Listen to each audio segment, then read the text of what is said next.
Good morning, everybody. So we're posting up a subscriber update over here on RCG Racing. It's a general update between the two channels, but the point is you can comment down below here. Unfortunately, you can't over on Redneck Computer Geek.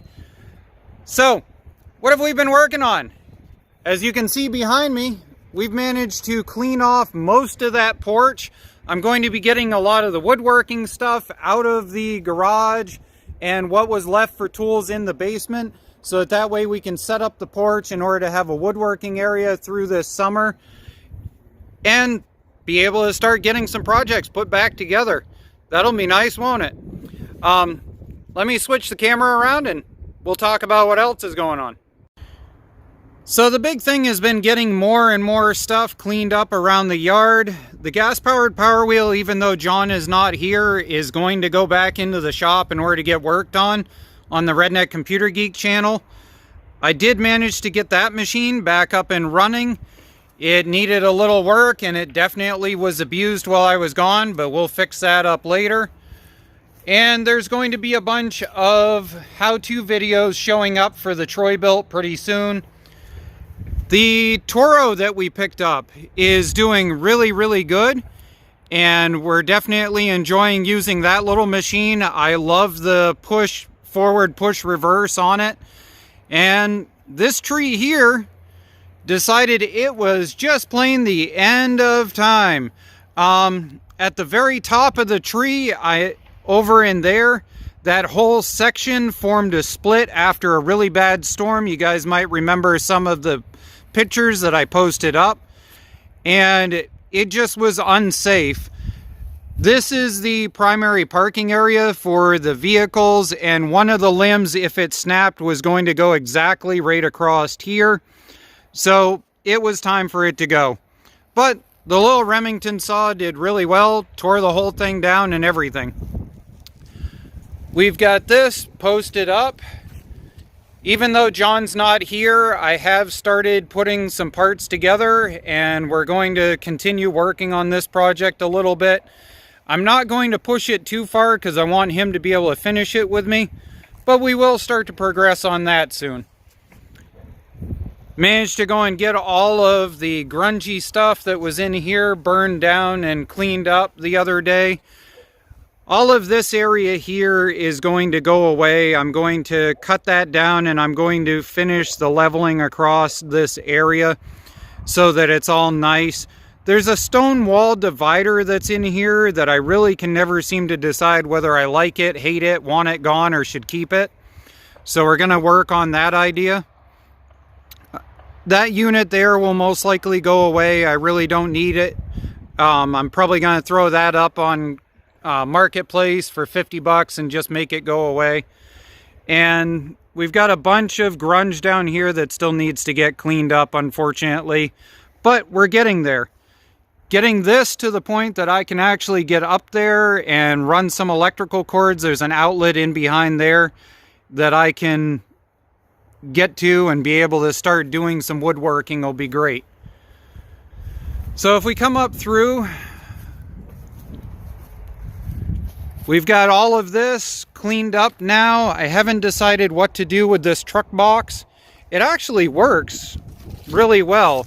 The clasp and everything works on it. Unfortunately, it doesn't have a lock anymore. But, whoop. Oh, do I have to do both at the same time? There we go. So, it's a nice box. It is watertight and doesn't leak. So I haven't quite decided what I should do with it.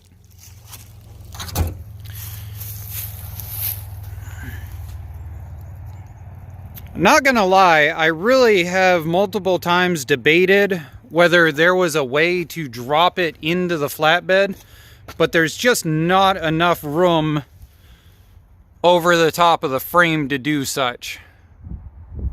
But who knows? Maybe somewhere down the road we'll figure it out.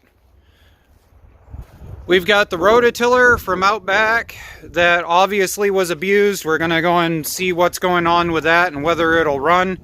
If not, I do have an engine that I have stored. I have a Honda 160. I ended up... Do you guys do this? Do you take mop handles and fix rakes That's what I do. So there's a mop that I tore down, and there's a rake.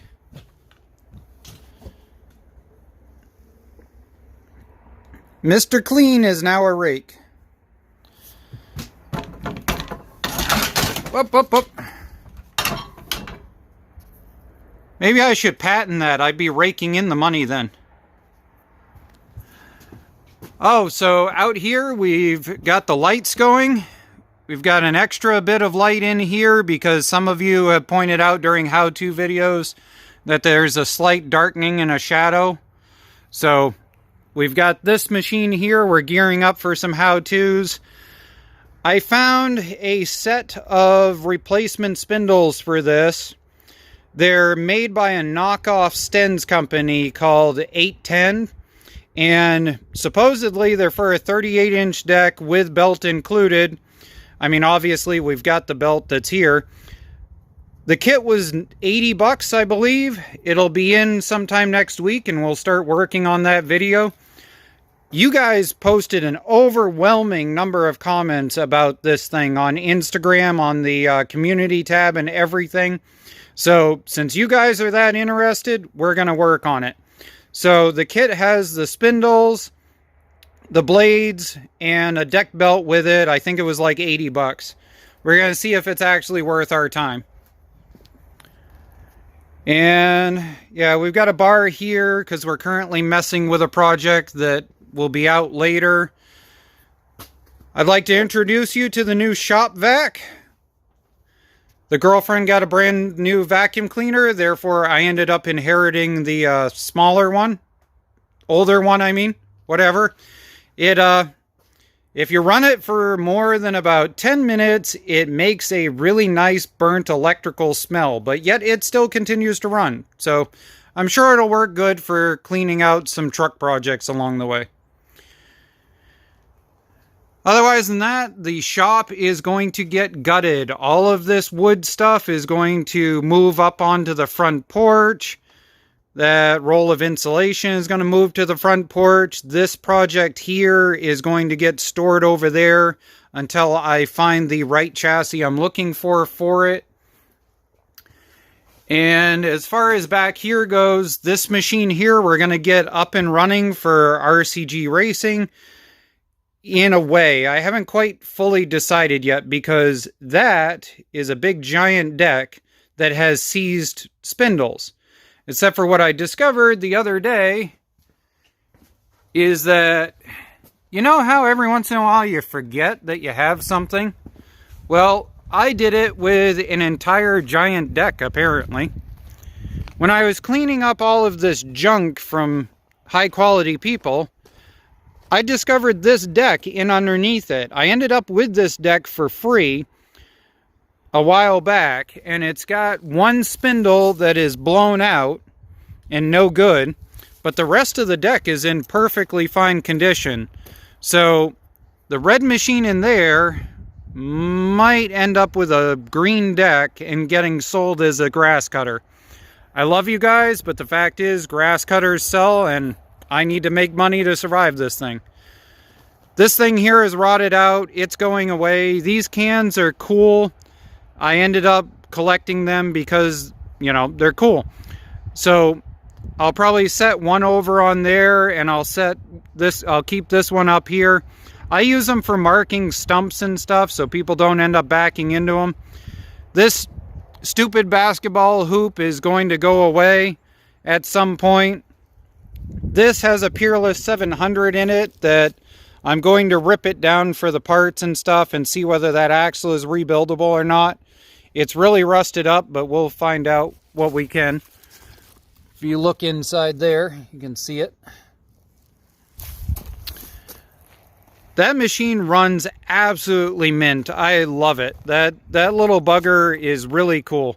The deck belt on it is trash, so we're going to do a how-to on the deck belt, and then I'll probably end up selling that machine off. I hate to sell it because Jesse and I both like it, but you can't make money if you don't sell things. The Jeep I discovered something interesting about while I was out here the other day. At some point, So this Jeep is not built at all. It has open differentials, front and rear. What I noticed is if you look at this tire, it's clean. That tire is clean. That tire is clean. Look at this tire.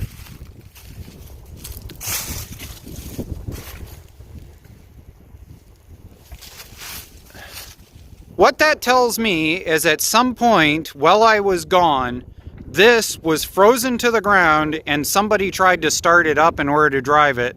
And all they did was spin this rear tire.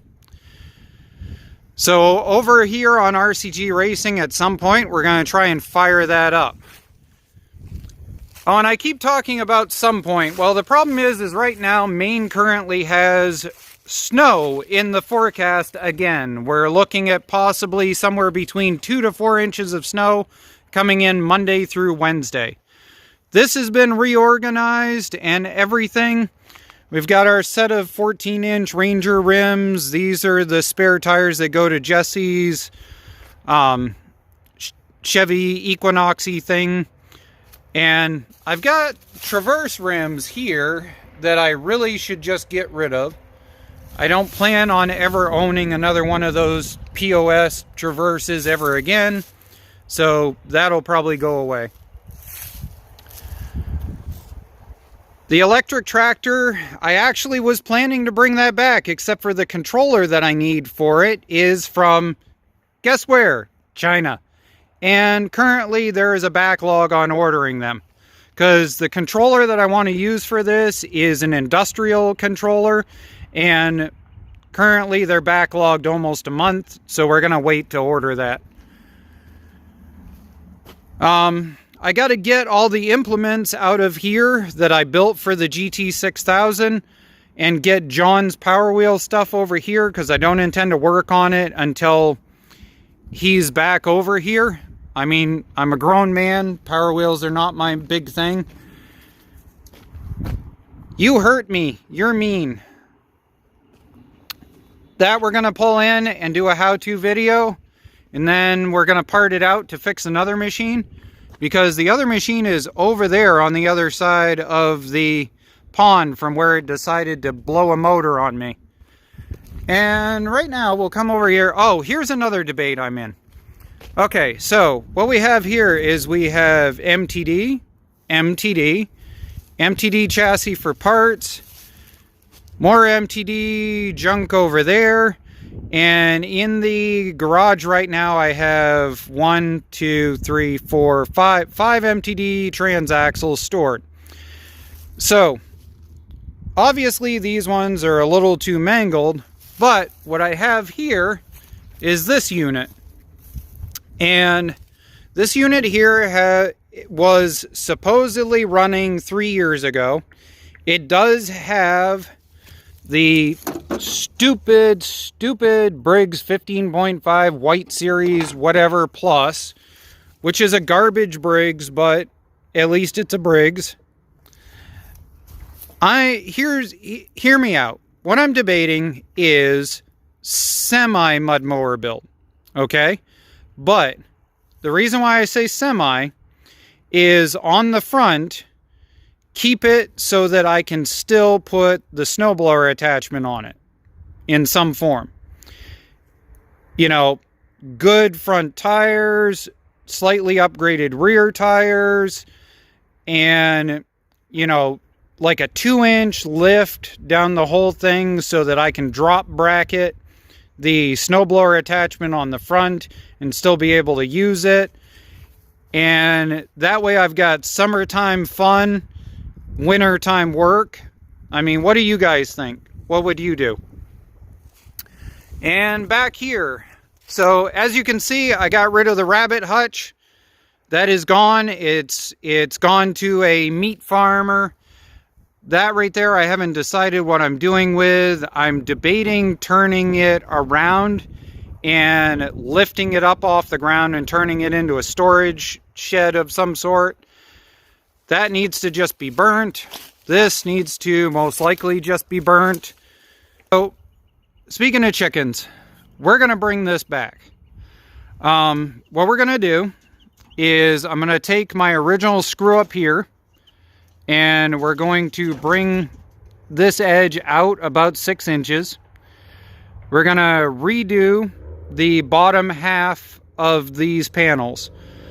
This one here, obviously, I can take off easy enough if I need to. And we're just going to take that 4-foot line and we're just going to cut it.